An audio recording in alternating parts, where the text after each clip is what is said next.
Hey, everybody. Hi, guys. From ever-increasingly warm Salt Lake City, Utah, It's Thank God I'm Atheist. the podcast. I'm Frank. And I'm Dan. Coming up on today's episode, Angry Christians. Yeah. Or is it just Christians. untrustworthy atheists? Well, it could be that. Maybe they're right. Maybe the Christians are right about us. I don't know, Dan. Well, we'll discuss that. And that's what we're doing on the second half. We'll get to the bottom of it. Yeah, of course. At some point. We'll sort it all out. Yeah. Don't you guys worry. We know what we're doing here. Why do you worry so much, everybody? Well, Dan. Gan? Sure. Guess what today is? What is it? It's my new favorite holiday. Oh, what holiday is that? Pope Free Day. Happy No Pope Day. What do you do on No Pope Day? on Popeless Friday. Good Friday. It's as good. It were. Yeah, exactly. I do the same thing I do all the days. All the days? All the days. Yeah. What's that? No, whatever. I don't know. It's not like I'm celebrating the fact that the Pope. We don't have a Pope though. That's an interesting The thing. world feels good. The world feels like it should. No Pope in the world. There's a little more joy in the air Yeah. with no Pope. With Ratzenberger gone to pray. Yeah. Gone to pray in Gandolfo. Gandolfo? Isn't that the name of the town? Gandolfo? Oh, I don't know. I didn't see that. Anyways, All I know is that he's going to spend most of the rest of his life hiding in the Vatican, Yeah. Well, yeah. avoiding prosecution. That's the idea of it. He has to change the color of his shoes, though. Yeah. He can't wear the red ones anymore. Those red Prada shoes that he loved so much. He'll get some white Pradas or something. No, they're going to be brown from Mexico, is what I heard. Really? Yeah, That's an actual thing? that's what I heard on the BBC or something. Why? Everybody's obsessed with his shoes. I don't know. Apparently, it's a very important deal. Well, it is. Because it's all Pope all the time. It is all Pope all the time. Well, not on our podcast. Not on our podcast. I mean, so far, evidence to the contrary. well, But I plan on talking about non-Pope issues. Good. Well, do you have one for us? Oh, sure. You remember a couple of weeks ago we talked about Scott Lively, the evangelical douchebag who has helped out with anti-gay stuff in Uganda and good guy. He's not a fan of the gays. No, but we're a fan of him. Yes, indeed, of course, of course. Yeah. He's a great guy. You want to know what gay he's not a fan of now? Oh no, Obama. Really? That's right. Obama's gay? Is Barack that what Hussein Obama, that queer.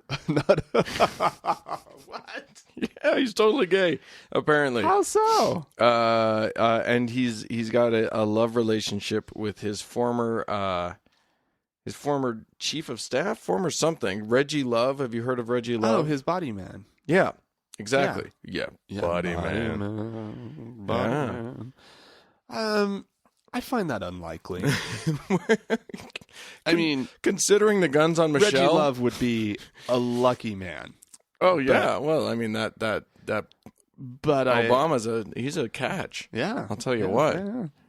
Yeah, this guy is convinced that Obama is gay. Based on what exactly? Here's a post from it was in an entry on this Lively guy's Defend the Family website. Okay. The post consists of so it's the headline: Obama vacations with Reggie Love, not Michelle. And the subhead is more gay grist for the rumor mill. What? And then it has this little report from this quote so-called vacation where it's like Air Force One wheels down at Andrews at 7:45 p.m.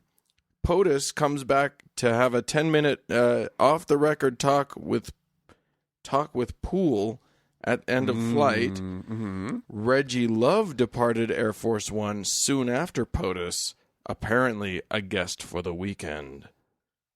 Obvious. It's clear evidence. Dude, these guys were humping. Yeah.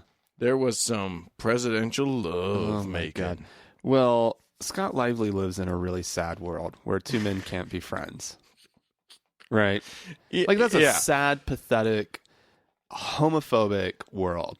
Or he goes on weekends with a bunch of his buddies and talks about how the president is gay for doing the same thing with his friend.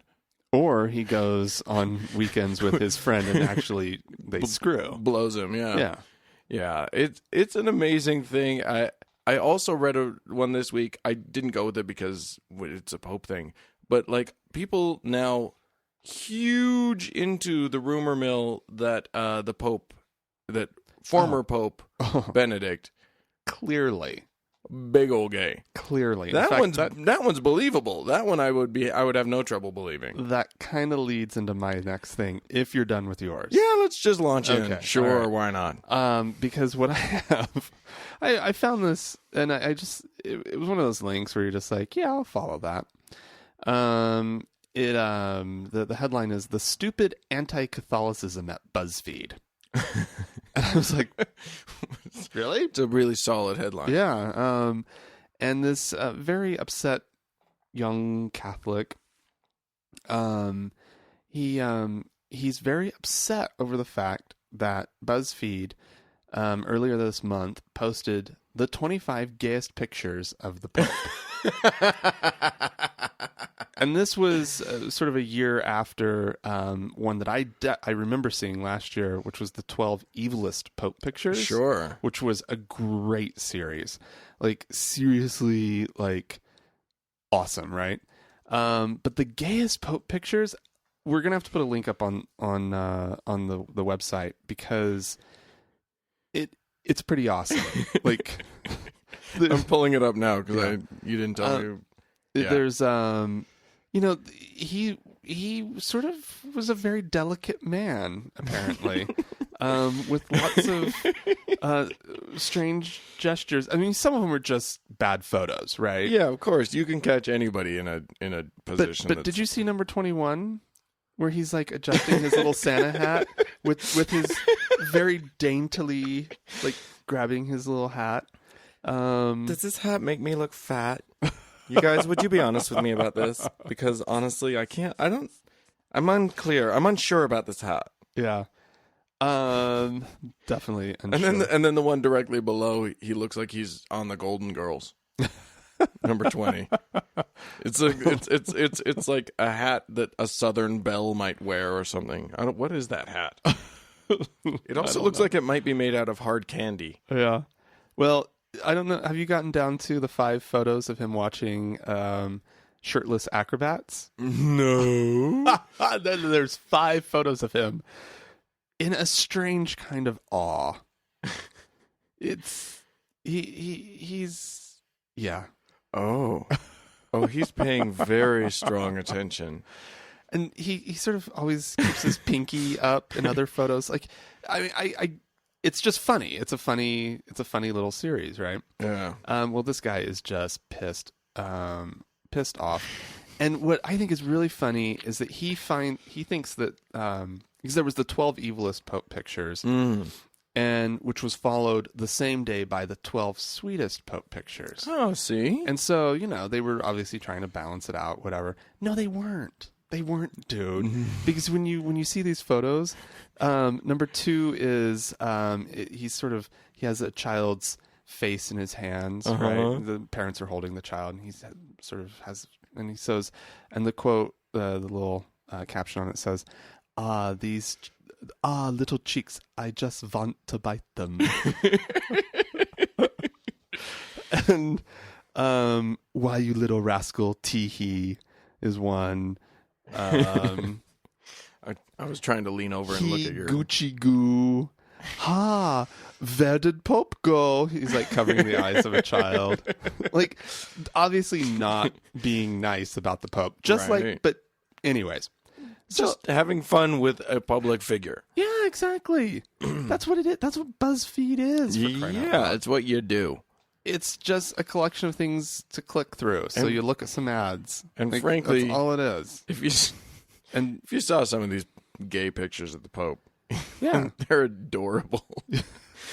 But I mean, like, Oh dear. yeah, the 25 gayest Pope pictures. That's not saying 25 pictures that proves the Pope's gay. No, of course not. I would say that this But I Michael mean- O'Loughlin could get upset about that. Yeah. It's just the 25 gayest pictures of the Pope. Right. Who cares? Has he seen the red Prada shoes? Come on. You can't get away with that. Oh, if the you're- Pope's a dandy. There is no doubt about He it. is a dandy. He's a That's dandy. exactly what he is. Yeah. That's He loves his duds. He's Pope Dandy the Seventh.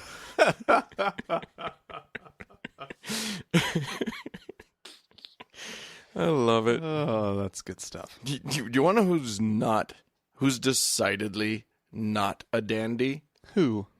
And if you saw it here, I'll show you a picture of him. Okay, this isn't going to help. This is Guru Asaram Bapu Yeah, in Delhi. that information right there would tell me not a dandy. No, nothing could've about conjured him images. reads effeminate or yeah. Oh, Anyway. no. Very, Anyway. very butch religious leader. Yes, big old beard and all. Oh, yeah. He's from India. Now, do you remember a few months back? There was a big, horrible gang rape of a 23-year-old student on a bus, Yeah, I do remember that. and finally there was outrage about it in Yeah. that country because up until now that stuff happens fairly regularly, and most of the country in India has been a lot of turning away and not acknowledging, and Right. Yeah. women Sad. women are not seen as Right. yeah. Anyway, I'm not going to generalize too much, but this kind of thing has been running rampant, and now finally there's some outrage, which is Good. great. Yes. Asram Bapu is outraged about other things. Oh? Well, so he said to his people that this woman wouldn't that this wouldn't have happened if she had just recited the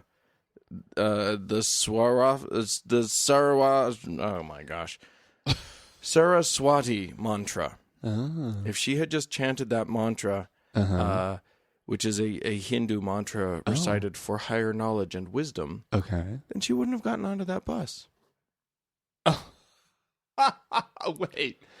So if she had been chanting... That was mistake number one. So she should have been doing something else. She should have mantraed more.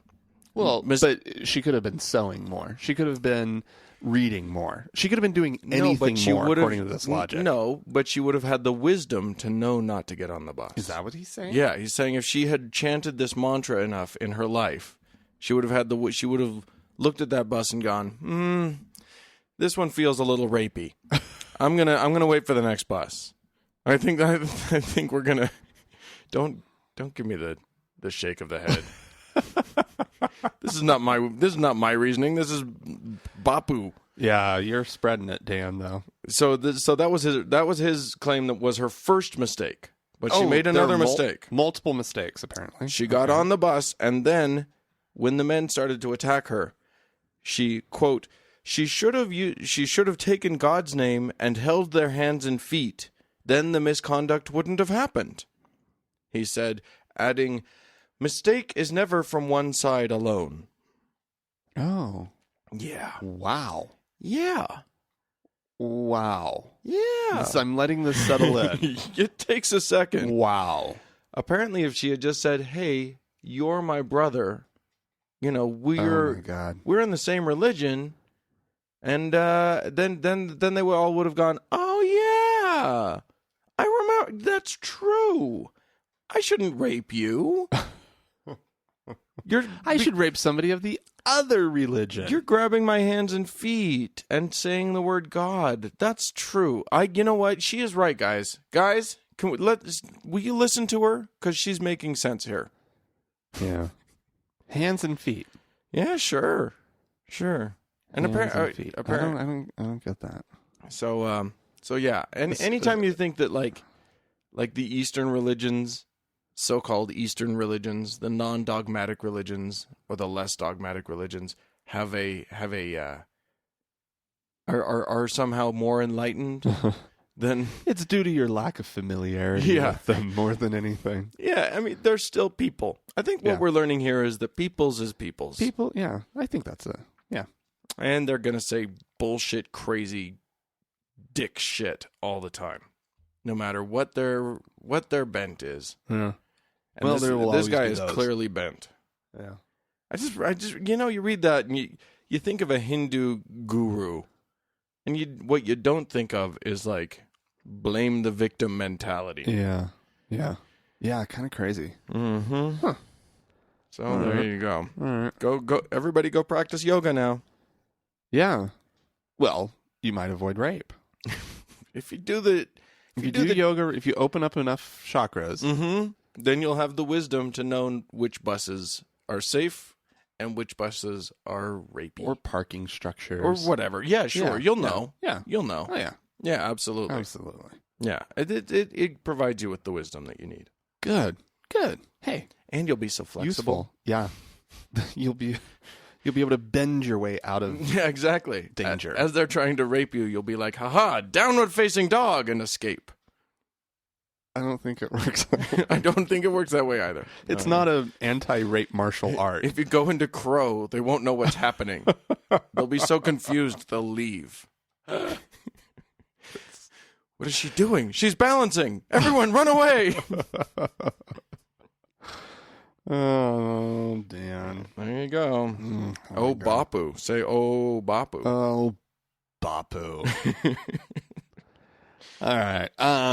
So I know that our Salt Lake listeners in particular, and our out of Salt Lake listeners who are over the age of 60, probably, will know who Roma Downey is. I thought you were saying Ramadan for a second. No, Roma Downey. Roma Downey. Because do you remember a TV show called Touched by an Angel? Oh, do I ever. Well, I'm the only actor in Salt Lake who wasn't on that show. yeah, because it was filmed here. It was shot here Yeah. in Salt Lake City, and I did have a couple of auditions. Yeah. At one of which I actually dropped an F-bomb accidentally, and I think that kind of screwed me over for the rest of the show.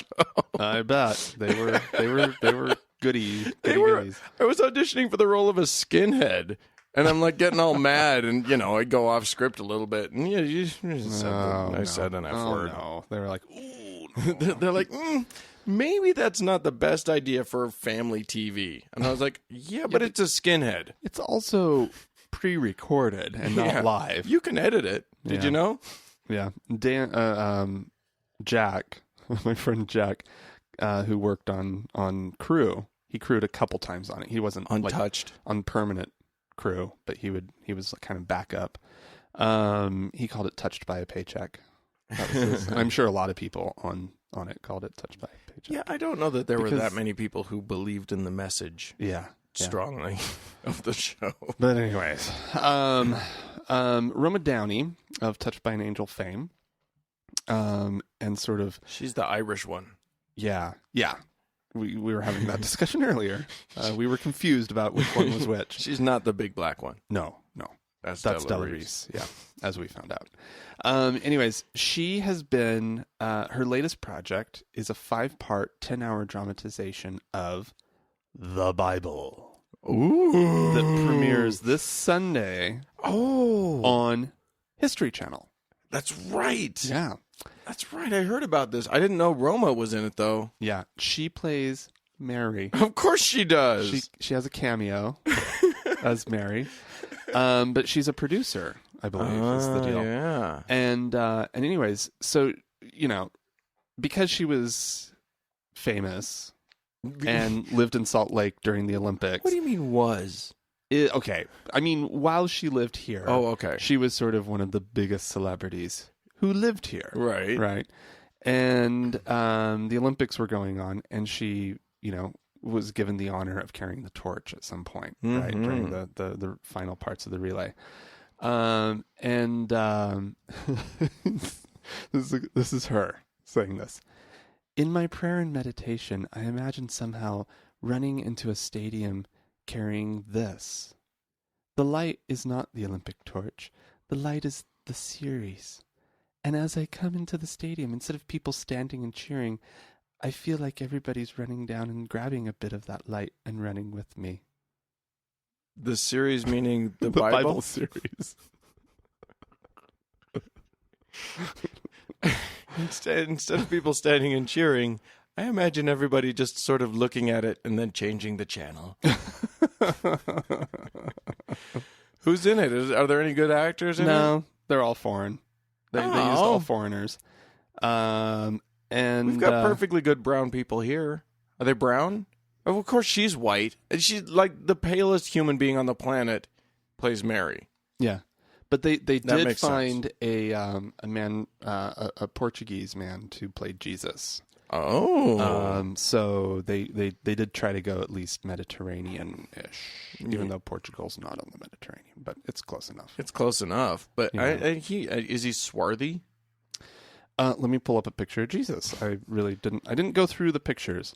Yeah. No, he looks like he should be in a boy band. Really? Well, maybe not quite boy band, but he's very handsome. He is. He's a I mean, long hair. He's quite a cutie. Oh yeah. That In guy. fact, wow, yeah, he's. I'll watch it just for the Jesus. But anyways, she has some fantastic quotes in this thing. Yeah. We didn't want this to look like some old donkeys and sandals movie that was made 50 years ago. We want it to feel like it is of this age, for this generation, but still at its heart be a loving heart of faith. My kids, she talks about showing her kids the 10 Commandments, and they're teenagers right now. And she says, my kids thought I'd lost my mind, she said. The special effects elements just don't hold up. If you're a young person, the bar is set very high for CGI. So we knew if we were going to bring miracles to the screen, we were going to need some incredible special effects. So they hired the team that won a visual effects Oscar for Gladiator. And she says, it looks like we spent $100 million. The actual budget was about $22 million. But then she says her kids' reaction to the whole thing. When I left for Morocco, which must be where they shot it, the kids said, please don't make it lame. And I'm happy And I'm happy to report that as I've shown it to them, they're like, phew, this is so not lame. We can watch this with our friends. Oh, phew. Woo! I was nervous. Oh. It is good to hear that her kids approve of this. I think we have to watch it. Oh, yeah. Well, it's for their generation, though. So it might be the MTV editing might be a little too rapid pace. Smash cut to Peter on the... walking on the... Yeah. By the way, the guy that plays Peter is ironically, his first name is Darwin. The actor. No way. Yeah. Skun-dun-dun. Oh my God. Also, it lists Roma's character on IMDb as Mother Mary. Oh, okay. I guess as opposed to Mary Magdalene. Oh, that's important that people don't be confused. Because I'm sure Roma Downey was actually very concerned about that. Mm-hmm. Yeah. No, I'm Mary. And the thing is, can she do an accent other than the Irish? She's going to be Irish, isn't she? Well, which will be fitting. Sure. I think Irish works. Irish works. Irish Mary. It'll be great. Yeah. She'll probably they'll probably all speak with a British accent, except Jesus, who will be vaguely Portuguese for no reason. Yeah. This sounds like it could be an amazing train wreck. I'm kind of looking forward to it. Well, I watched the trailer. Yeah, how was it? It looks like $100 million. It looks like they spent a lot of money on it. Does it really? Or are you being... I'm actually, to be honest, the production values are pretty good. Okay. For TV, right? I mean, this is not theatrical release. It's not going to look that way. And they didn't spend the money for it to look fantastic. Right. They didn't get more than they paid for. Not really. Like they didn't. No. She's complimenting the guys that worked on it and that pulled off a few miracles for how much they were paying them. Right. But yeah. Okay. Well, we'll see. I doubt that it's the rest of it looks any better than what I saw. But boy, they have there's a whole Noah sequence. Yeah. Which should be good. Yeah, sure. I'm excited to see how they pretend like that many animals can be on one boat. Oh, it's huge. The Bible tells you how big the boat was. Yeah, but they it was big. It was enormous, but still not big enough for an entire menagerie. I think they might have taken some liberties. Because this thing is like, how dare they? It's like an aircraft carrier. Oh, yeah. It's huge. That's how big it would probably need to be. It'd have to be bigger. It'd have to be bigger than that. I'm sorry. I wanted somebody to do the math. How big would it have to be to have all two of every animal on it? Yeah. Including, and remember, we're not allowing. There's no evolution here. No, so it's not like new species have popped up since then. Except, every animal that is currently on the planet had to have been saved by that boat. Not ligers. Well, ligers are not ligers, Dan. particularly magical. So you're right. You're right. No ligers. Yeah, but that's because we have created. Now I will create another being. We've blasphemed with our creation. Called a giraffelant. In which a giraffe was mated with an elephant. It's got a long neck and an even longer nose. It goes back down to where the neck starts. Don't just stare at me. They can't hear your stupid stare, Frank. The stare was not stupid. What you said we're saying.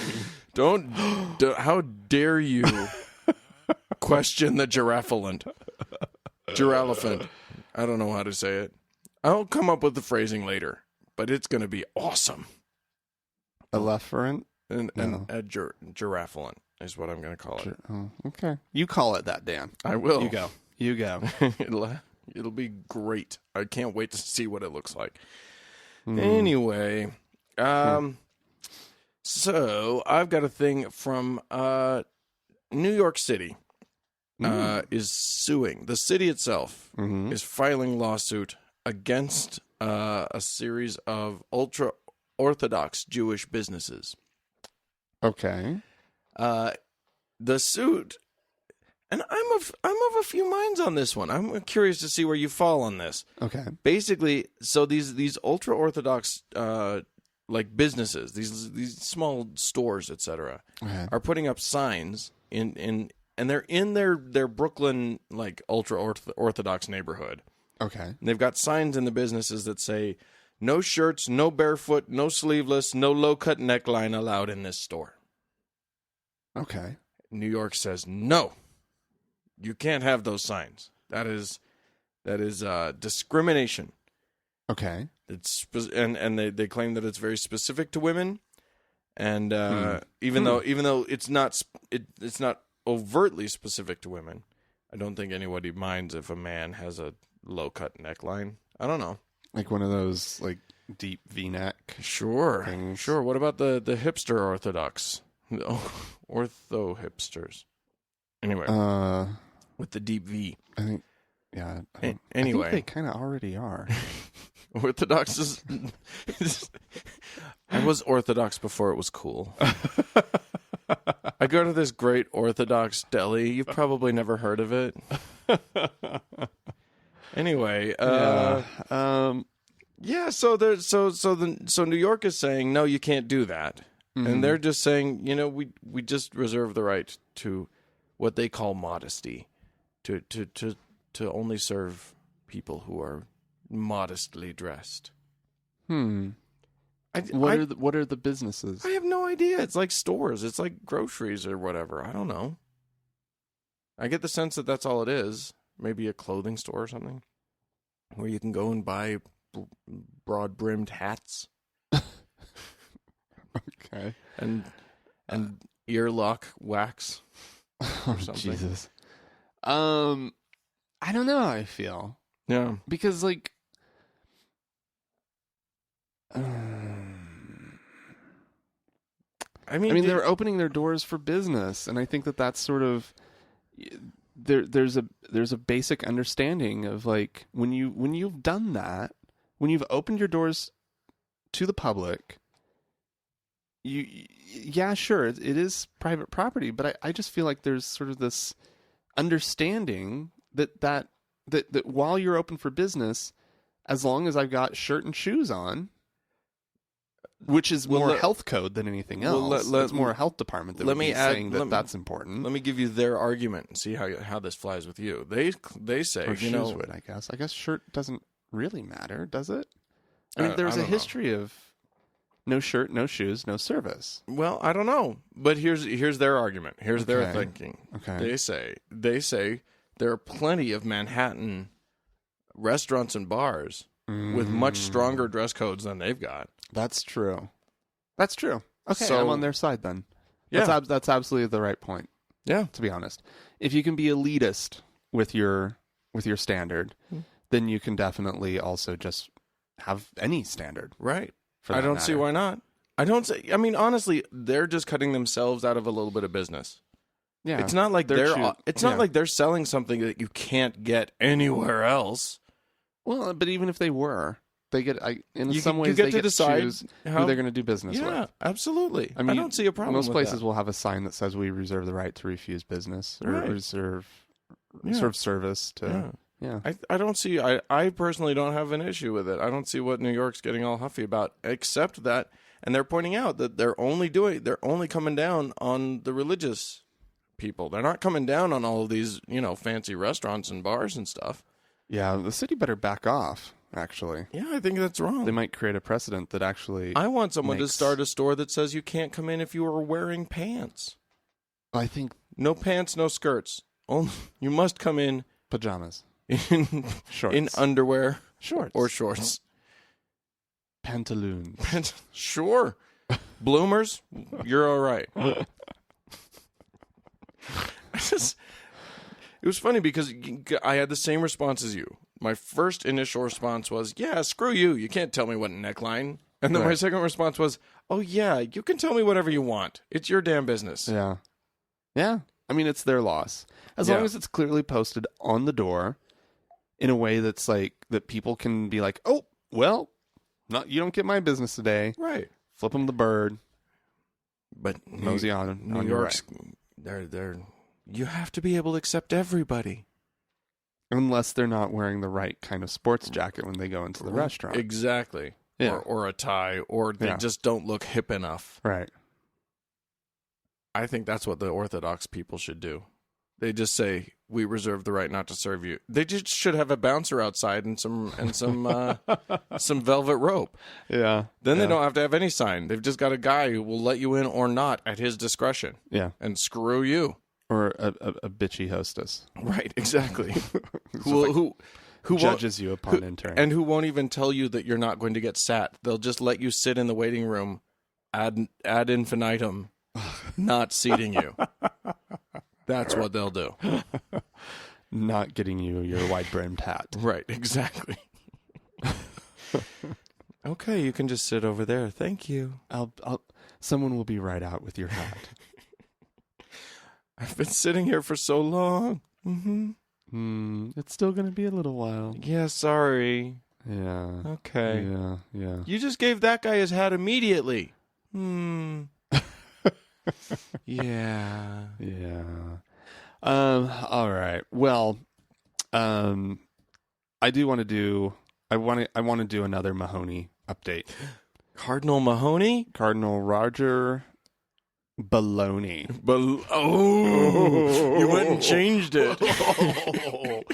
Oh, I got you, Baloney. Take that. He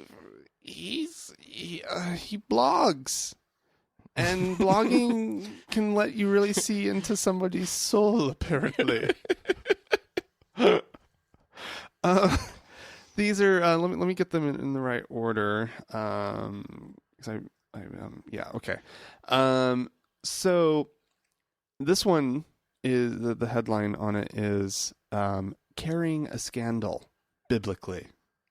Huh? And so apparently there was this Father Ronald Rollheiser from Canada who wrote a little booklet or whatever called "On Carrying a Scandal Biblically," which is meant to be a guide for members of the clergy, I suppose, or anybody who wishes to respond, perhaps as Christ would respond to a scandal. Right. Okay.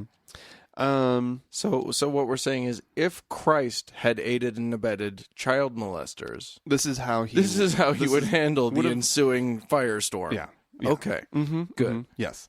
And he says in his post that you'll probably never really find this approach, the Rollheiser approach, even mentioned in any of the media, because it is not about condemning others, but it's about how disciples of Jesus are called to carry and live out a terrible scandal day by day. He calls our suffering what it really is: painful and public humiliation, which is spiritually a grace opportunity. Oh, I have tried to live out poorly and inadequately far too often his two implications of humiliation. One, the acceptance of being scapegoated, pointing out the necessary connection between humiliation and redemption. Two, this scandal is putting us, the clergy and the church, where we belong, with the excluded ones. Jesus was painted with the same brush as the two thieves crucified with him. Okay. Can I just say something here? First of all, his premise number one about the scapegoating, you can't call it scapegoating if the goat you're pinning it on is the goat that done it. Exactly. That's not scapegoating. That's accusation and proving. Nobody's saying that he was the child molester. No. Or that he's the only one who needs to go down for the child molestation that occurred and apparently wasn't strongly enough discouraged. Right, exactly. Under his administration back in the 80s. Right. Was wrist slapped and then sent on its way to do more. Yes. Released back into the wild. Yeah. You are not a scapegoat. You are a criminal. Yes. That's a difference. Exactly. Let me just aided and abetted a child molester.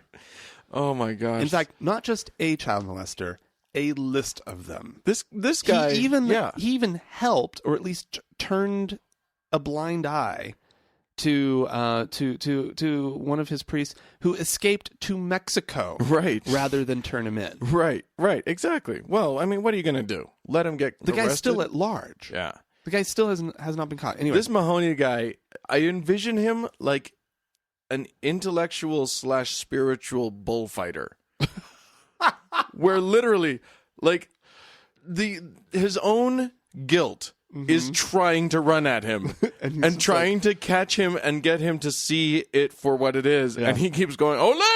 Ha-ha! You've missed me again! Toro! Ole!"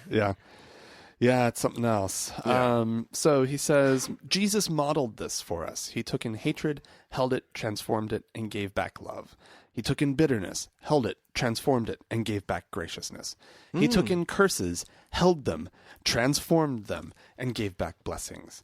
He took in betrayal, held it, transformed it, and gave back forgiveness. That is what it means to ponder biblically. Was there ever a moment when Jesus took in correct accusations, held them, pondered them, and gave back this kind of bullshit? Because that's what's happening here. Yeah, I know.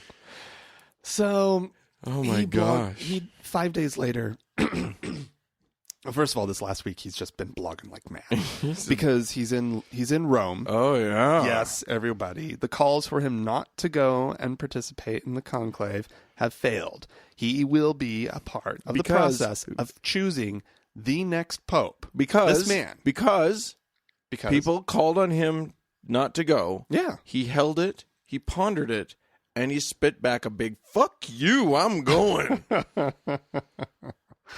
So on February 25th, he posted a tough Lenten challenge, which sounds like a reality show on NBC. Yeah. Anyways, so he says, I can't recall a time such as now when people tend to be so judgmental and even self-righteous, so quick to accuse, judge, and condemn, and often with scant real facts and information. Because news broadcasts now 24/7, there is little or no fact-checking, no in-depth analysis, no context or history given. Rather, everything gets reported as quote-unquote news, regardless of the basis for the item being reported and passed on by countless other news outlets. We have ended up with a climate in which it is the norm to instantly pass judgment on one another, taking it in and repeating gossip, sharing someone else's judgment as the truth, no regard for other people who may be harmed. Whatever happened to the norm of giving others the benefit of the doubt until hard evidence proves otherwise? Right, because all of the stuff against him is only soft evidence in the form of big reports about what he did. Yeah, like internal papers, right? Type reports. Yeah, memos to which he was a party. My daily prayer list includes both loved ones and friends, as well as those who dislike or even hate me.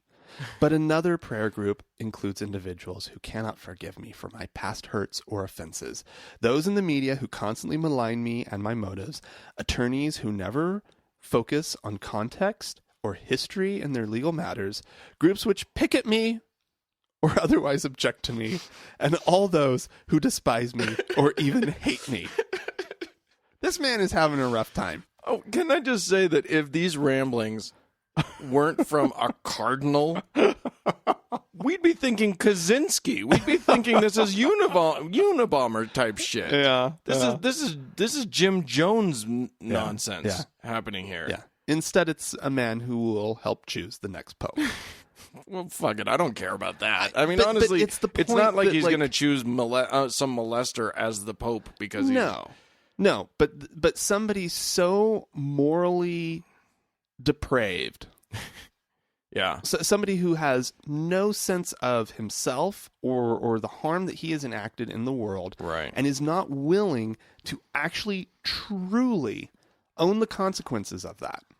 Yeah, that's a valid point. That is who they're allowing to participate in choosing the next head of their church. Yeah. Oh, what are you going to do? That's all. That's my own. You know what? And it doesn't affect me. I'm not Catholic. I'm not a believer, whatever. But it just sticks in your craw. Yeah. Yeah, I'll tell you what. I'm not going to be Catholic just because of this. I've just decided I refuse. Good. You can't make me. I've been trying to read a book about Catholicism, and I fall asleep every single time. It is the most boring fucking thing I've ever tried to do. It's worse than the Bible. Well, there you go. You picked the wrong book. You need a more exciting Catholicism book. I know. I did pick the wrong one. I was trying to go a route that was responsible and try to get something that was like well written and everything, so that I could really get a good perspective on Catholicism. Sure. And I should have just got like the Idiot's Guide to Catholicism. Right, yeah. But whatever. Yeah. So anyway. Yeah. Well, so if you guys out there want to interact with us, that's a doable thing. Yeah, you can follow us on Facebook at facebook.com/TGIAtheist. Although here's what I just learned. I'm going to post a thing. I just learned that when we post a thing, Facebook has now set it up that pages, when they post something, that post doesn't appear in everybody's feed. they've cut it out. They want us to pay to promote our posts to all of you.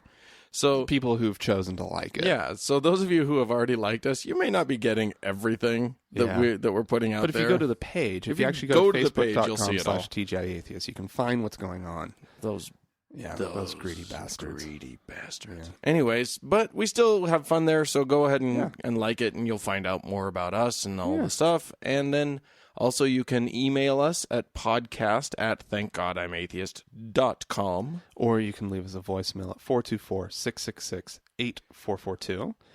And speaking of voicemail, why don't we have a voicemail. Why don't we just play one that'll launch us into what we're going to do? Absolutely. Hey, Dan. Hey, Frank. My name's Carla. I just wanted to call and let you know how much I love you guys. But I was at the gym just now, and I nearly fell off the treadmill when I saw our dear friend Pat Robertson. And the headline, "The Devil Wears Goodwill." He was talking about how the devil can get to people through the clothes at Goodwill. I had to call you guys right away and find out what you think about this. Thanks so much for everything you guys do. I appreciate it. You bring me such happiness every day. Take care. See you later.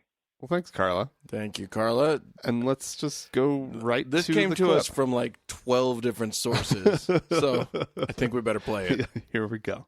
Pat, this is Carrie, who says, I buy a lot of clothes and other items at Goodwill and other secondhand shops. Recently, my mom told me that I need to pray over the items, bind familiar spirits, and bless the items before I bring them into the house. Is my mother correct? Can demons attach themselves to material items? I heard a story in I believe, the Philippines, a person who went to Thailand. There was a witch who had prayed over a particular ring and asked for a spirit to come into it. Well, this Philippine girl was so attached to this ring, she had to buy it. She bought it, and all hell broke loose till she finally recognized what it was. So can demonic spirits attach themselves to inanimate objects? The answer is yes. But I don't think every sweater you get from Goodwill has demons in it. but in a sense, your mother's just being super cautious. So, hey, it isn't going to hurt you anything to rebuke any spirits that happen to have attached themselves to those clothes. This is why we are so lucky in Utah to have Deseret Industries instead of Goodwill. Because the Mormon Church takes care of it before it is even like they have their own, they have actually, it's part of the acceptance. They don't even let the stuff into the building before they have a priesthood holder come out, raise his right arm to the square, and rebuke and bind. That is quite simply not true. What is true is that Utah does not have Goodwill at all. We now have a Goodwill. Oh, do we? We have a Goodwill. What we have is, and we have a Salvation Army. By far the dominant maybe two Salvation thrift Armies. store, though. By far the dominant thrift store here is called Deseret Industries. It's run by the LDS Church, and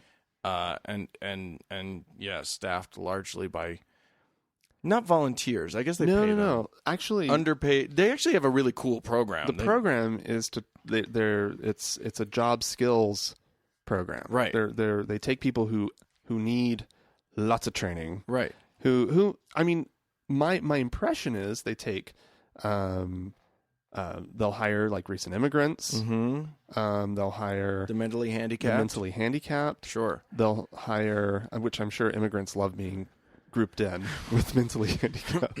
But nonetheless, look, they got a program. They're throwing everybody in. Yeah. Anybody who needs some job training and a job at the same time, it's not bad. Yeah, it's not bad. It's kind of a smelly place to work. Well, yeah. It smells like thrift store. They've gone thrift store plus on the smell, I feel. You think so? I feel like they've got a little extra something gross going on there. But it smells like the church office building. All thrift stores smell bad. It smells like the temple. You think? Oh, no wonder I feel a holy feeling when I go there. No, this whole concept of demons and exorcisms and stuff. It's just Good Lord. really a woman in a ring in the Philippines. I'm supposed to buy that story. Yeah. He's just making shit up. Yeah. I I mean, who knows? He may have heard that story. He may But have. who cares? Right. It just doesn't happen. Well, I mean, This is not. And here's the thing: why is it more likely to be that there's a demon in something from Goodwill than something from Nordstrom or Walmart? Well, that's a good point. But I think it's the fact that it was pre-owned. Somebody and you else don't know if a Satanist Yeah. donated that's a good point. their clothes to That's a good- Goodwill when that's a they were good done point. with them. Right. Yeah. Well, that's why I make sure that I know, like, if I'm buying clothes from any store, I need to know that it's a good Christian store because, Mm-hmm. if some evolution believing person runs, is CEO of a store, they could be putting demons into all of their clothes. Or a homosexual. Gross. Don't even say that. That's terrifying. I hate them. These really awesome shirts that I just found. They were homosexuals. Demons in these shirts, I rebuke you. I will catch the gay demon, and then I'll start liking men. You know what? You were possessed by a queer demon. That's what happened. That's why you're gay. Fabulous queer demon. Oh yeah, they're great. Oh my god. Oh, believe me, there have been times in my life when I wished. Anyway, we do have some other correspondence. We're not going to get to this today. I think we're going to get to this a little later, but I wanted to shout out to Christine because she wrote to us and it was very lovely, and she's now a new donor. Wonderful. Thank you, And Christine. that's amazing. Yeah. Thank you so much. We have Mira, who wrote to us. Yeah. She says that she found our podcast a few weeks ago, and it's quickly become one of her favorites. Then she's clearly smart. She says, part of the reason I like it so much is because you guys are funny and well-informed, but the other part of it is that I'm fascinated by Mormons and ex-Mormons and Mormonism. And what's not to be fascinated by? She spent part of her childhood in Oregon in a town with a fair number of Mormons, and part of the reason that she's become interested in Mormonism is because the whole Mormon community seemed so weird and mysterious to her back then. She has a few questions for us. Okay, cool. Let's about Mormonism. We'll see. Okay. We'll see how well we can answer them. Okay. Number 1, what do those CTR rings mean? All the Mormon kids I know had one. They got them when they were baptized or something like that. I know it stands for choose the right, but I don't get that. Choose the right what? Make correct decisions. Yeah, exactly. Choose the right path. Right. I think is kind of what they're It's really just as dumb as you think it is. Yeah. It's just choose It's meant to be correctly. a reminder to be good. Right. Every time your mom says, remember who you are, when you... it's as... Right. It's meant... incomprehensible as... The thought is, if you're wearing your CTR ring...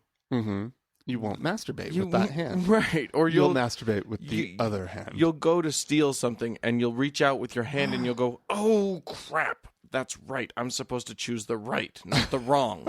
Okay. Whew. Good job, ring. Thanks for reminding me. Yeah. And then you'll be fine. Yeah. And that's kind of it. That is how- the extent of it. And you do get it when you're a kid. You get your first when you one. are a CTR, when you're 8 years old in primary. Yeah, yeah. Do you remember that? Yeah. Remember the names of all the classes? I remember some of them. Sunbeam. That's the earliest one. Sunbeams. These are categorized by age, and as you age, you advance through these groups. Stars, right? And then CTR, CTRA, and CTRB. Yes, that's true. There's A and B. And that's when you get your ring. And then there's I don't know. There's blazers, ponies, and there's monkeys and so. There's blazers for the boys, right? Oh, then and there's splits. Beehives, mimeates, beehives. No, that's older. That's older, yeah. What are the girls? Oh, hell of Mary Mrs. Yeah, there's something like that. Yeah, because we called them Mary Moos. The Maya maids. No, wait. The Moo maids is what we called them. Yeah, we made cow references to girls. Yeah, that's nice. Because girls are gross or something. And Well, yeah. until suddenly they're not. And then you're like, ooh, whoa, girls. I don't think you had that experience. I did not. Mine was almost the opposite of that. Question number 2 from Mira. Okay. When I was growing up, the stereotype was that Mormons are rich. Actually, nobody was really that rich in our area. It was pretty middle to lower class, or middle/lower middle class. But it did seem like there were no Mormons who were all that poor. And if they were, they dressed well, lived in nice houses, and probably were in massive debt. It also seemed like the Mormons were overrepresented among the important local businessmen. This is kind of remarkable considering how a lot of Mormon families had 3 or more kids and the mother stayed at home. Mm-hmm. Is this just confirmation bias, or is this a thing? Does the church encourage its members to make money? And if so, is there some doctrinal reason why? Yeah, they get 10% of it. Yeah, they want their people making money. They love when their people make money. But there is there's like a business thread through Mormonism. There, at least culturally, there's a strong sense of. There's no doctrinal thing there, but there is certainly no emphasis placed on Jesus's admonition that you give away all of your money to the poor. No. 10% to the church, and that will suffice. That will be fine. Well, and fast offerings. Plus, 10% plus. That 10% is meant to be your baseline. Yeah. There is more. The church does want more from you. That is the minimum that you are to give to the church, and then you give more and more and more. In addition to that, right. Yeah, and so I think it's probably perception. I think also I kind of have this theory that alcohol and cigarettes are expensive. Okay. Right. There is that. And so if a whole community is abstaining, you've got a little extra money in your pocket. But if you have more kids, that's just going to eat up anything you have there. But here's the other thing. Here's another interesting business thing. All these young men go away on missions to foreign countries. Yeah. And suddenly they speak. We got a lot of bilingual Mormons out there. Well, and that's a leg up, a little bit of a leg up. You go on the mission and they teach you salesmanship. They teach you that's true. A lot of business skills, to be honest. Yeah. And a lot of workplace skills as well. A lot about responsibility. And so, you come back and you're going to have a leg up on a lot of your peers who didn't have that experience. You've been doing boring meetings since you were a child. And you can sit through any meeting.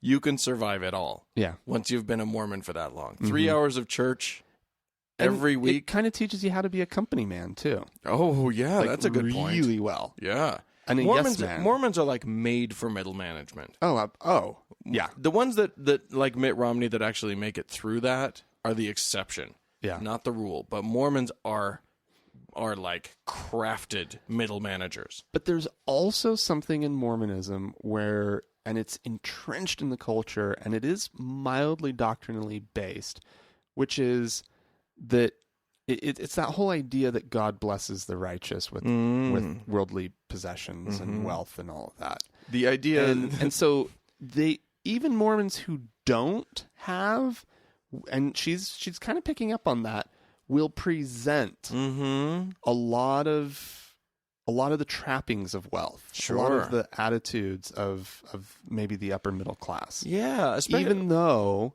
they don't really have them themselves, or are in major debt in order to have some of the trappings. Matter of fact, I know for a fact, I know of several instances that I've encountered personally where there was a Mormon who was living out of their means. They had a bigger house than they could afford, cars that they couldn't afford. Right. And they had all these outward trappings of quite a bit more money than they had, and they were getting food from the bishop every month. I bet, yeah. The church was feeding them essentially every month. Which is another thing that the church does, is that they take care of their own. They do. And so you don't see maybe the poverty that the people really are living in because the church is buying all their groceries, paying their mortgage or their rent. In some cases, their cell phone bills. Yeah. I've heard of because I worked in the cell phone industry. Yeah. And I saw the check. Yeah. Many times that check from the Church of Jesus Christ of Latter-day Saints was paying somebody's personal cell phone bill. Yeah. I mean, I don't judge. That's up to them. But Right. it does seem like priorities are being are skewed a little bit. Yeah. Anyway, next question. Why don't Mormons swear, and why do they make such a big deal about not swearing? A friend of mine told me when I was very little that I shouldn't say, oh my, because it was short for oh my God. I'll tell you why they don't swear. Because they got sticks up their asses. Oh my God. They do have, like, the sticks are so far up their asses that they don't even get that, like, they're being the weirdo. Yeah. They don't get that. Like, Well, but whenever they do, they're like, oh, the Lord's people are a peculiar people. yeah. And I think that actually touches on something. I think Mormonism has thrived. I think one of the tactics, one of the stratagems that the Mormon Church has used and that has worked well for them is being weird. Mm-hmm. When Mormons are weird, they stick together really, really well. Yeah. And they feel like they're above the rest of the fray. Oh, yeah. They're Absolutely. They feel like they're better. Well, because they're told they're better. We don't drink. They're told they're better all we don't the time. swear. We don't. I was the snottiest little kid that ever existed toward, anyone and everyone, because I was told from my being a little tiny guy that I was better than everybody else. Yeah. Yeah. So that's exactly it. So there's that. I'm debating whether to do that. I pulled up a thing from when I first launched thankgodimatheist.com, the blog. Yeah. Long before we started doing the podcast. And after a few entries, I sort of put it out to all my Facebook friends. I invited them all to come and take a look at it. I warned them. That was nice of you. I warned them that it was controversial, but it was so nice of you. But it was meant to be in good fun and engender conversation. Like I said, I especially want my believer friends to read this because I want their voices as part of the conversation. Yeah, that's nice. Well, it was not taken well. Oh? I had a few Mormon friends specifically who just thought I was the most anti-Mormon person in the world, and why would I do that to them? And are you really? I had one say, "Are you really looking for an argument and calling it fun and games? Does your anger, hatred, and bitterness go beyond friendship, class, and kindness these days?" Wow. I'm sorry to find that your logic is based on name-calling, sarcasm, swearing, and mockery. Oh, Dan. Yeah, I was. What were your blogs? Apparently, I was a big dick, is what. Did you call this person out by name? No, I didn't say anything. I mean, I called out Glenn Beck. What? It was that sort of thing. And then she, of course, goes into this whole "I know God lives" and stuff. But one of her objections was that there was swearing on the blog. Did you really want to publicly tar and feather me for being a practicing Mormon and see if I would comment so that you could further mock me? Wow. Yeah. This is Mormons. That's remarkable. Mormons love being persecuted. They love their persecution complex. It is like that's their bread and butter right there. I'll tell you what. Anyway, but every time you swear around them, they feel that much closer to God because they're clearly better than you are. Well, but they also feel for hurt. a moment, they feel a little pulled away from God because they had to actually hear that word. And they feel hurt and sad that you're not close to God the way they are. Anyway, I went to... fuck that. Went to a play the other night. Yeah. And you did? PTC. Oh, did you see Clyburn Park? Yeah. Oh, it was nice. I liked it. It was good. I've heard good things about it. And I think it was a good production of it, too, I have to say. I think a lot about it was very nice. Yeah. I'm going to be complimentary of it. But what I will not be complimentary of is the couple, the older, apparently Mormon couple, 2 rows in front of us, who kept looking at each other every time they said fuck or shit or whatever. They'd just be like, look. Like, this is one of the joys. Why do we have these season tickets? Why? This is one of the joys of doing theater in Salt Lake City, Utah. I'm about to go in. I'm in rehearsals. Today's the first dress rehearsal for Death of a Salesman. Really? I didn't realize you guys were so far along. We go into performance next week. Wow. Okay. And one of the big topics of conversation, Death of a Salesman, the greatest American play. I'm just going to say it. It is. I don't think an argument can be made that it's not top 3. Okay. At least. Okay. To my mind, it's the best written American play ever. Okay. There's smoking in it. Mm. And here's the thing. No one's going to piss and moan about it.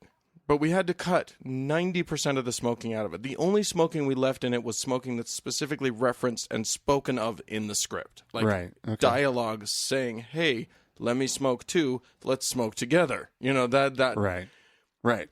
We are so far away from any audience member that I guarantee you no one will even be able to smell it. Right. It will not get... None of the cigarette smoke will get anywhere near the audience. 50 people will start to cough. They won't say anything. They'll just start coughing.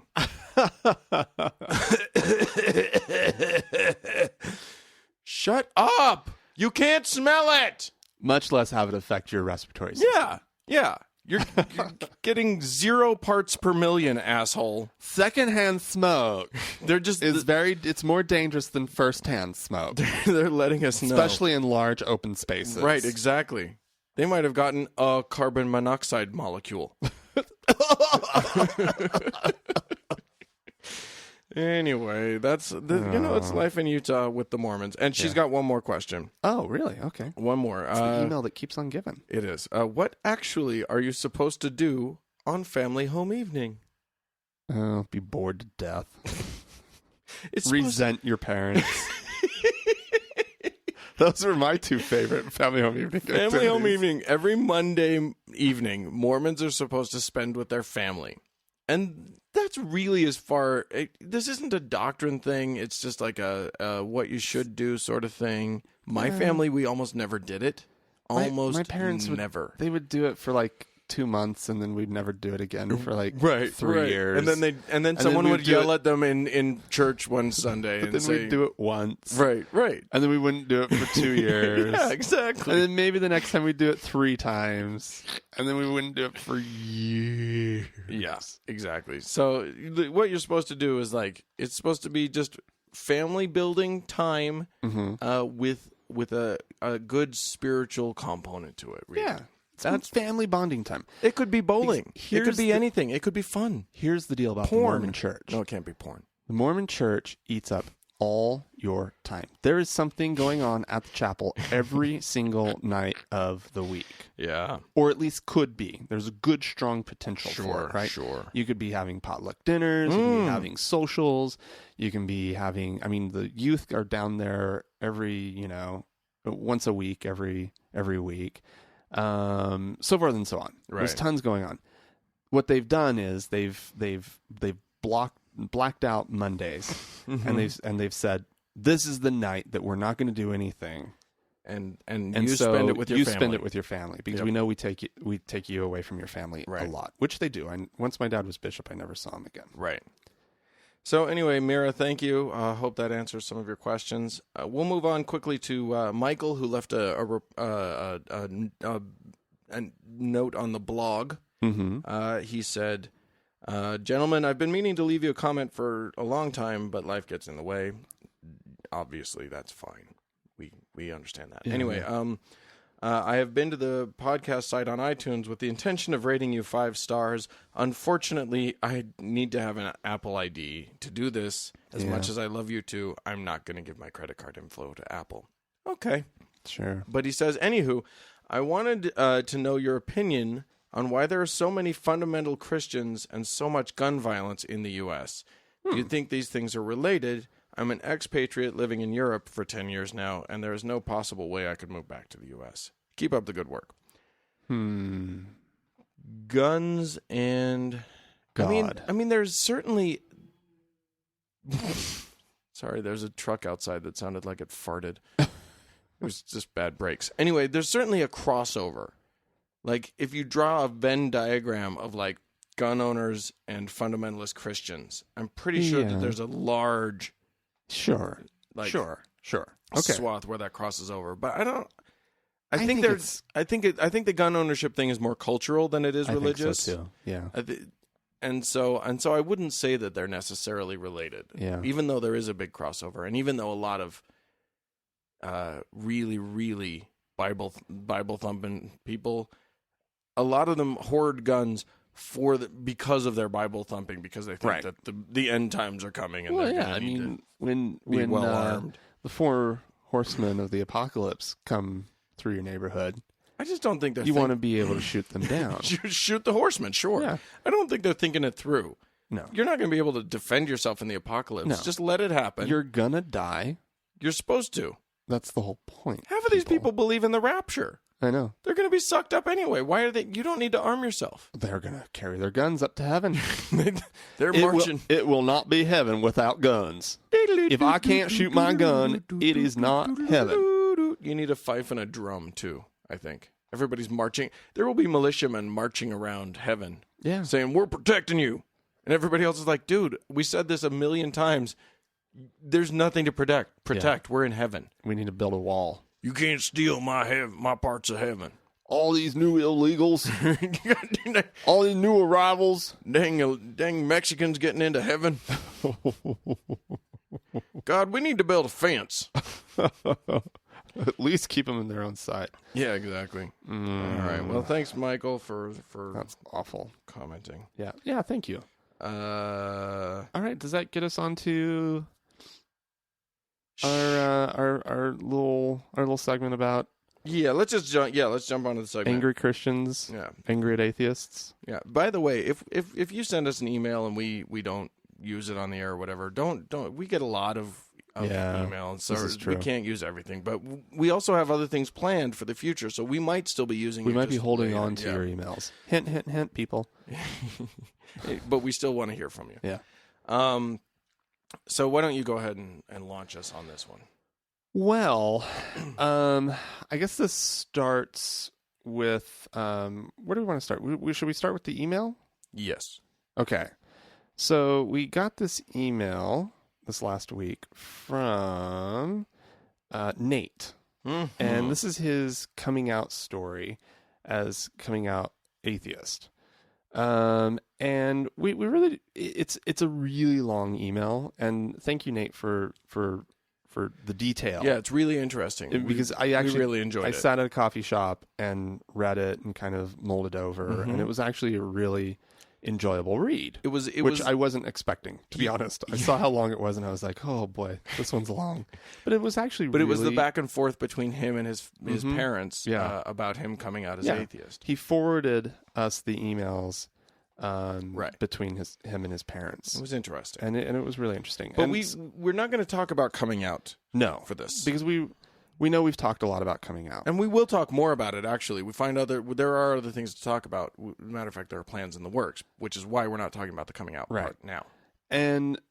But mainly what really struck me about in the back and forth between him and his mom in particular is how quickly she went to assuming that he had no moral compass and that she points out people who, from her perspective or her understanding, are like the bad atheists, right? And they're the only atheists that probably even came to mind, to be honest. Right. And when you think of atheists, I think we all think of the same people. Right. You think of Hitler, you think of Stalin, Mao, Chairman Mao. Right? I mean, of course, right? That's who are the atheists. And of course, and Nate does a good job of pointing out that Hitler promoted Christianity in Nazi Germany, and actually spoke against atheism, and that it was sort of a social, that it was not good. Right. Yeah. But nonetheless, I thought that was a really interesting response, and I felt that could really be the and clearly, and it's her first response. Yeah. Her first response isn't, about. She doesn't go to what this means between us. Right. You know, what this means for me, what this means for you. She goes straight to Hitler. Well, she's alarmed. In her understanding, her son is now as bad as Hitler. Yeah. Right. Exactly. And so she feels like she needs to address it. And make sure that she knows, or I'm sorry, that he knows that she knows what this is really all about. Right. You're Hitler. You're Hitler. I know we're putting some words into her mouth, but nonetheless, but she does jump directly from like, yeah, I'm sad that you're no longer believing in God, and by the way, you know who else didn't believe in God? Hitler. Karl Marx. So, but here's where I want to take this. I want to take this to the place of kind of asking about believers' responses to atheists. Indeed, that's where when we're they find going out here. when somebody finds out that you're atheist, like, And it doesn't have to how be are your they mom. responding? It doesn't have to- Obviously, that's a pretty visceral thing right there. But like, you know, people that you meet on the street.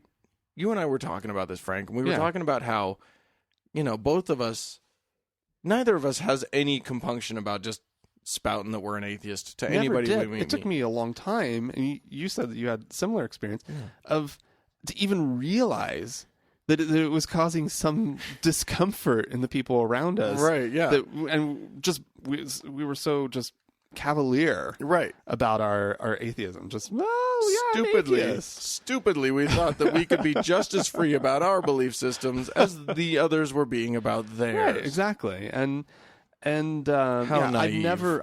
I never, from the moment that I was atheist and had sort of, told my parents that I was atheist and my close friends, after that moment, that first initial coming out, I never even thought twice about it. Right. Like, it was just that's just how that was my reality. Once the cat was out of the bag, you let it run. And that's just how it was. Yep. And it's strange, it's funny, my being gay didn't really work that same way. Right. Like, it was a very different process, actually. I came out as atheist and was just like, hello, everyone.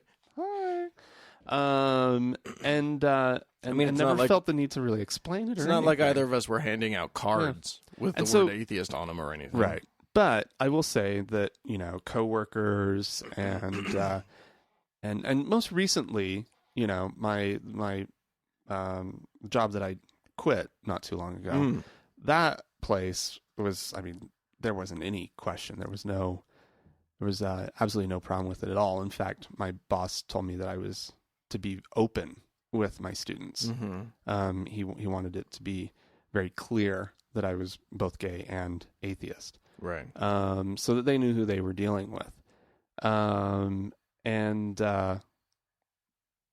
my current job, I'm always just like, but it's surprising. I run into coworkers now who are, oh, really? And then they feel the need to tell me what they believe. And it's like, oh, okay, well, great. Thank you. I don't.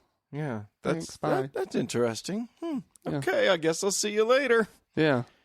And so, like, I don't know. Where did we want to take this, Dan? Well, we got a message on Facebook from one of you lovely folks out there. It was from, wait a minute, I'll find it. Oh, I have it up. Chet. Was it? Chet Really? sent the link. Okay. To Ray Comfort's post on Facebook. But before, okay, yeah, I guess I could read this. I don't feel like we've really discussed anything yet. No, though. we're still. Are we still setting up? Okay. We're setting up. All right. All right. So this is. I'm going to read the whole thing because that was posted. Ray Comfort's Ray thing? Comfort, who is a writer of anti-atheist books. Right. the books targeted to Christians about how to talk to atheists, how to convince atheists that they're wrong. Yeah, right? an anti-atheist is really. I mean, you almost can't even call him a Christian apologist because he's so focused on us. Yeah, he just attacks, and he thinks he has like these really well reasoned and indisputable arguments that when he presents them to atheists and they're dumbfounded. They're not dumbfounded because they've been presented with a good argument. They're dumbfounded because they don't even know what to say back. Right, because the but guy he is assumes nuts. he has just called them into a logical conundrum that they can't navigate. Right. So this is some writing from him. Atheists think Christians are weak because they have faith. So this should please them. Never have faith in an atheist. Don't trust them for a second. This is because they are not worthy of your trust. Let me give you an example of how much integrity atheists have. I once wrote a book called You Can Lead an Atheist to Evidence, but You Can't Make Him Think. When it was first published, it was so popular, it knocked Richard Dawkins' book off the #1 spot on Amazon.com. Atheists panicked and immediately conspired to pull down the book's ratings. And they certainly did. Over 200 of them rushed in and gave it a 1 or 2 star rating, making out that they had read the book and saying that it was far worse than finding a 6-inch horsehair in your peanut butter sandwich. Ew. Disgusting thought. Which he wrote, I want to make it clear to our listeners that he put in parentheses the phrase disgusting thought to make it clear that he was using an analogy. Right. Thanks, Ray. They were told not to make the conspiracy obvious, but they were about as subtle as an elephant standing on a ballerina's foot.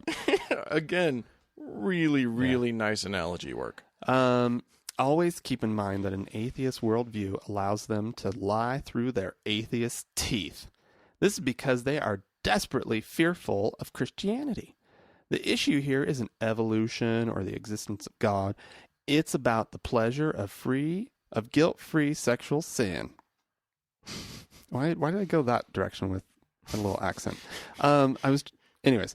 Christianity threatens that freedom by saying that fornication and lust are morally wrong and that God will hold them accountable. So they fight the light with all their might and will hold back at nothing in their attempts to extinguish it. We will give, and then he offers, we will give 5 free signed copies of You Can Lead an Atheist to Evidence, but You Can't Make Him Think to atheists who email free gift at livingwaters.com. Atheists only. Jesus Christ. He's just a peach, this guy. And I read some of the comments on Amazon. Yeah, I read a couple myself. What did you find? Oh, I don't know that I want to go to the comments. Yeah. Here's the thing. But they were either like these glowing reviews, 5 stars, or the absolute ripping aparts. Yeah, it's 1 star. It's got 126 5-star ratings, 9 4-stars, 6 3-star, 4 2-star ratings, and then 144 1-star ratings. Yeah, that just speaks volumes. Actually, it's just a partisan book. Oh yeah, you're either on one side or the other. I did like that at least one of the 5-star ratings was from somebody who wasn't at all convinced by his arguments, but thought it was a really funny book. It was just that was pretty funny. I'm giving this book 5 stars, not for the content accuracy or persuasive value, but for the pure comedy therein. I genuinely think people should read this book, if only to realize what an outright moron this guy is. Anyway, the comfort is a delight. Yeah. But he's the banana guy. He's the banana guy. He's the guy that you'll see in the video sitting next to Kirk Cameron, proving that God is real because a banana was made for the human hand. Oh, yeah. No, clearly. Obviously. Clearly. It even points at your mouth. Yeah. It points at your mouth. Look at how nice. It has a tab at the top, a pull tab, like a soda can. Yes, but this one doesn't squirt at you. But that's so nice. Yeah, that's because so nice. That's God's design, right? And look at It's how perfect. nice he actually says. Look at how nicely the peel lays over the hand as you eat it. Well, and it has like this color coding, right? That Right. it's green when it's not ready, yellow when it is, and brown when it's gone too far. Right. And so God has designed into it this system. I think, honestly, shouldn't he be required only to eat bananas? Because you can't Because- make the same argument for anything else. Not anything else. So really, he should only be eating bananas. He's a bananitarian. He should be. Yeah. If that's his best argument. Yeah. That and the oxygen argument, I think, Well, are his yes. big arguments. And this one is awesome. And this is actually in his book. Well, okay. He says, let's be a fly on the wall as man evolves to an unplanned being. We will give him a generic name just to make it easier for us to refer to him. Let's call him Adam. As a fly on the wall, we are there when Adam takes his first breath. It is fortunate that when his lungs drew out the air that surrounded him, the air was there. If there had been no air, he wouldn't have been able to breathe, and he would have instantly died. But for some reason, it was there, presumably at 14.7 pounds per square inch. But it's more miraculous that the air, but it's more miraculous than the air just being there. It was fortunate that the air was made up of 78.09% nitrogen and 20.95% oxygen, the exact mixture that his lungs and blood needed to survive. Without that oxygen, Adam would have gasped, and his first breath would have been lost. It would have been his last.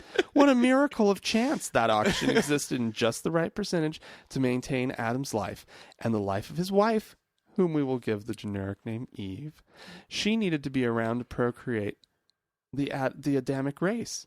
It's another amazing miracle that she evolved with lungs by chance over millions of years to maturity at the same time as Adam.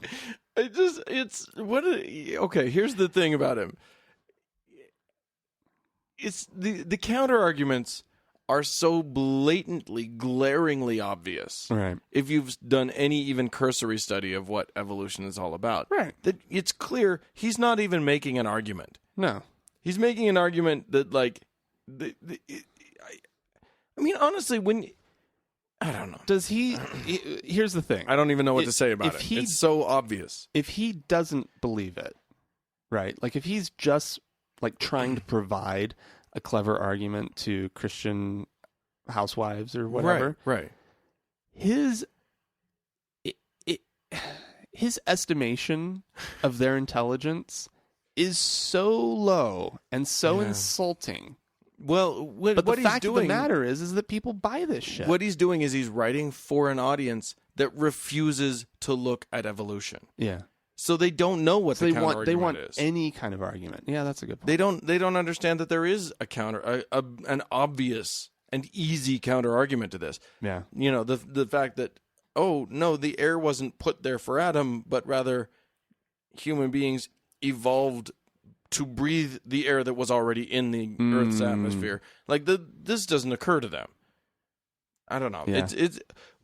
One of the 5-star ratings. The first 5-star rating for his book that came up is actually from a guy from Tremont in Utah.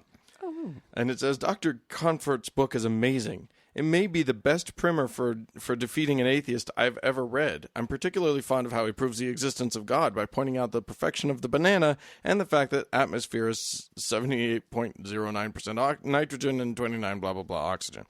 The exact mixture. And he talks about that. Take that, atheists. He says. Then he says, this is what's great, is that these people are clearly culturally raised to use these kinds of proofs. The kinds of proofs that don't make any sense. Right. So he says, my only disappointment with the proofs provided in this book is that my favorite, Eve, isn't listed among them. Evolution could have made her look like anything at all, like Rush Limbaugh, a big hairy Wookiee, or a naked mole rat, for example.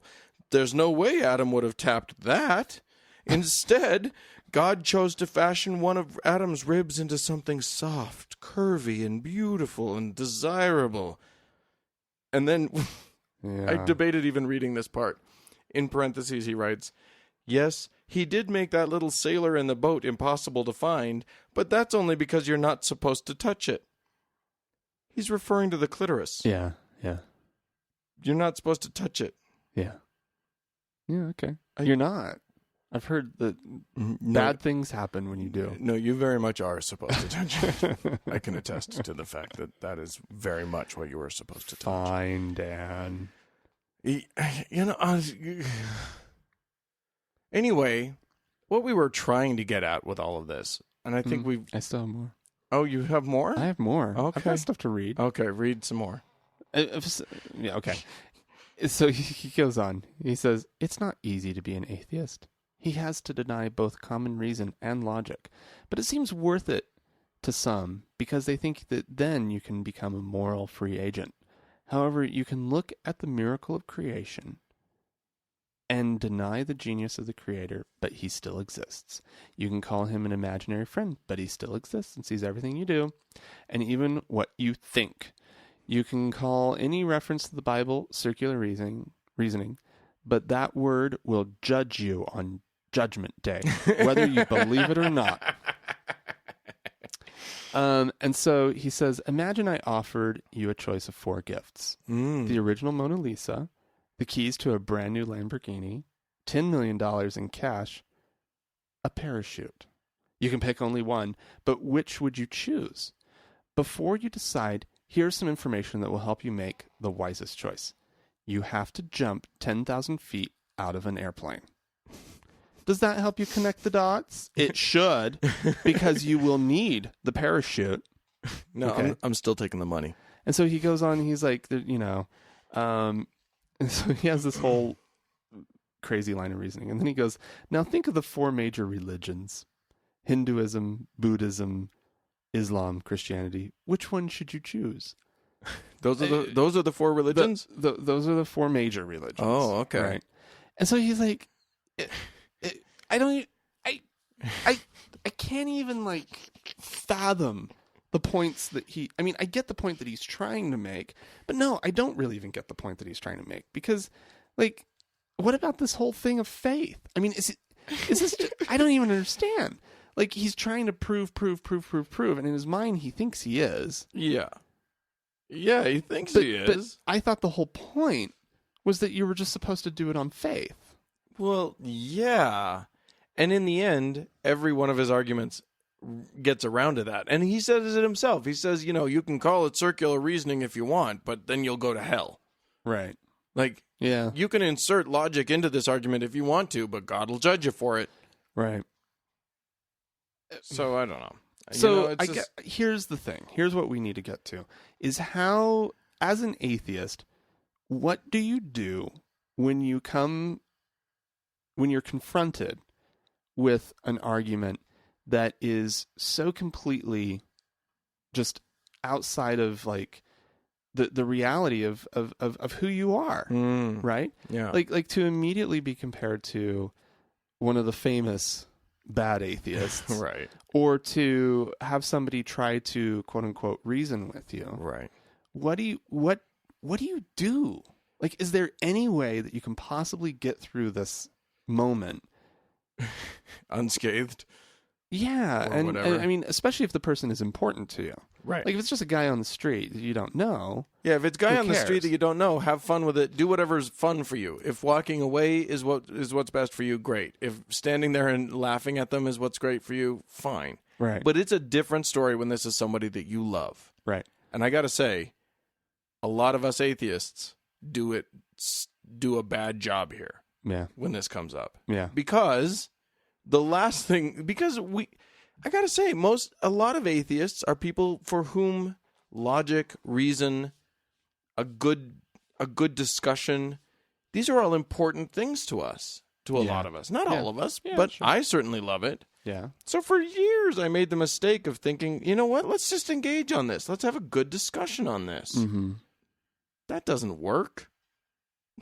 Almost, I mean, you can get to that point. Yeah. But that's not what you want to do first off. Because these people, I don't even know if it's worth talking about, to be honest. Here's the thing. People's religion, that's not a philosophy for them. Right. That's inherent to their self, their sense of self, their identity is wrapped up in this. Well, their whole understanding of the entire world, Right. of their existence itself. But you know what? You take me, or you take a lot of atheists, not all atheists, but you take a lot of atheists, and you say, "Hey, I've got something that may, an idea that may rock your sense of your worldview," and we can still be somewhat open to that. Yeah. Because we don't have any, eternity isn't riding on it for us. Right. But if you say anything to a believer, you're not attacking an idea. Yeah. You're attacking their own sense of self. You really genuinely in their mind are attacking them. Yeah. So you got to be careful with that stuff. You got to be careful. Engaging in a debate is going to put a huge wedge between you and the people around you. Yeah. That's just going to happen. If you're okay with that wedge being there, dive in. Yeah. Well, I'll tell you what I've been doing lately is at work, there's been a lot of tales lately of a ghost in the basement. Oh. And whenever anybody needs to go down to the basement to grab whatever, there have been, stories and whatnot and one of the stories actually comes from somebody really surprising person who we both know, who was telling me about his experience and how there was this dark shadow behind him, and he could feel the presence, and then when he turned around, it was gone. And he's kind of a bullshitter, so I don't know if he's totally 100%, but he's also not a bullshitter on certain things, and you can kind of tell when he's if he keeps going, he's not bullshitting you. But at first, I was just like, "Shut up, shut up, quit telling me the story." But then there's other stories, they have on security footage one of the night cleaners in the midst of freak out. And what he described was very similar to what this other person described. Huh. And so it's been corroborating itself and all this. Sure. So what my new strategy is, because I don't believe in ghosts, is just to play along and just to stir the pot. You little shit. And just have fun, get everybody to tell their stories, get everybody kind of freaking out, get everybody all spooked. Sure. And then just be like, "Oh my goodness, what would you guys do? Oh my God." And just totally just, it's the only way I can cope with it, because what am I going to do? Yeah. I'm going to be because the first moment I was I don't believe in ghosts. And people were like, "Well, oh yeah, you don't believe in ghosts. Well, that's good because they're there." Yeah. And so what? Okay. How are you can disprove that there's a ghost? I'm like, no, I cannot. I cannot disprove that there are ghosts in this building. I cannot disprove that fact. You can't prove a negative. It's right. That's a logical impossibility. But the fact of the matter is, I've never had any experience in my life that would lead me to believe in a ghost. That there are ghosts. Right.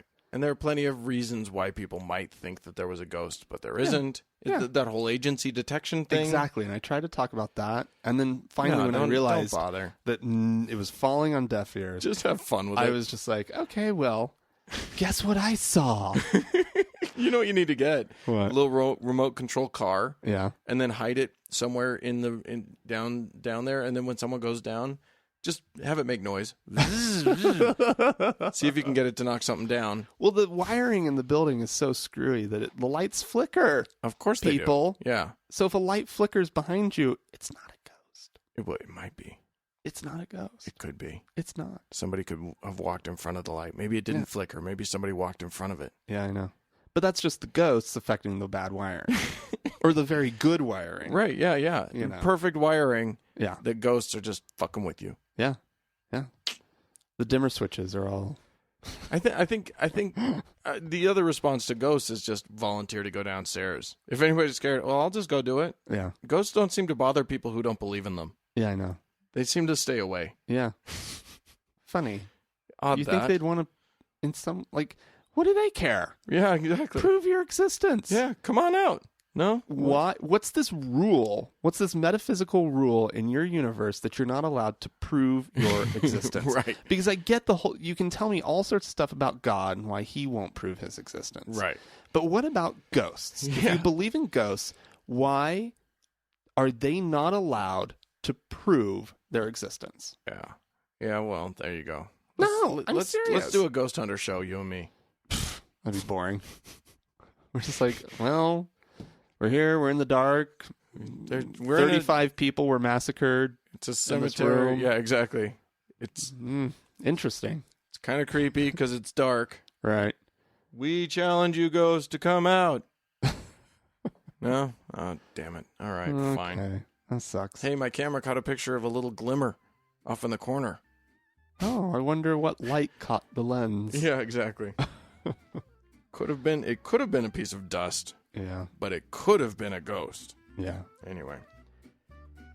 I don't know that we accomplished anything with this discussion, I don't think we did either. but we had fun with it. I don't know. We're just spitballing here, people. Yeah. You guys brought stuff up and we just ran with it. Yeah. That's how we do. Anyway, if you want to bring other things up for us, you can totally do that. Oh, so not our best episode. Whatever. We were having fun. It's cool. Yeah. I think All right. I think everyone enjoyed it. I hope so. You can write to us, podcast at thankgodimatheist.com. You can leave us a voicemail at 424-666-8442. And you can Like us on Facebook. Like us on Facebook. That's the third one that we do. Also, if you really enjoyed what you heard today, despite Frank's denouncement of this episode, you can donate to us. Yeah, that's Go true. to thankgodimatheist.com and we'll sure appreciate it. Yep. And we'd also like to thank the Red Rock Hot Club. Or the Red Hot Rock Club. Rock Club. The Red Rock Hot Club For providing the lending us music. the music. Awesome. Well, thanks a lot for listening, guys. Talk to you later. Bye-bye.